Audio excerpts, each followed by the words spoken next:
ඔයාලා හැමෝම සාදරයෙන් පිළිගන්නවා මගේ channel එකට.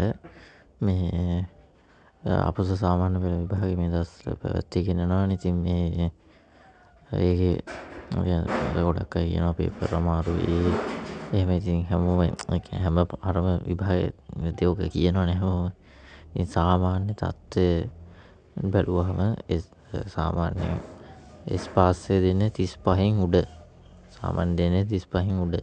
ඒකට C පාස් එක දෙන්නේ 55න් උඩ. B එක දෙන්නේ 65න් උඩ. ඒක තමයි 75න් උඩ දෙන්නේ. ඒක ඔෆිෂියලි දෙන විදිහනේ.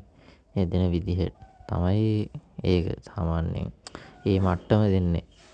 දැන් එහෙම බලම පේපර් අමාරු කියලා වෙනස් කරන අවස්ථා තියෙනවා. ඒක සාමාන්‍යයෙන් දැනුම් දෙනවනේ රජයෙන්. මට තාම එහෙම දෙයක් දැනුම් දීලා නැහැ.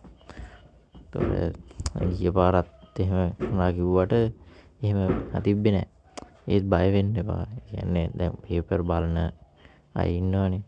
ඒගොල්ලෝ වාරෙන් උපරිම සාධාරණ විදිහට පේපර් බලනවා. ඒකට ඔයා හිතන් ඉන්න රිසල්ට් එක දැන් ඔයා සාමාන්‍යයෙන් දැන් තිබ්බනේ ඉතිහාසය ඔය විෂයන් සාමාන්‍යයෙන් B එකක් කියලා වගේ හිතාගෙන ඉන්නවනම් ඒකක් එන්න තියෙන chance එක ගොඩක් වැඩි. දැන් අපිත් ලිව්වා විභාගේ.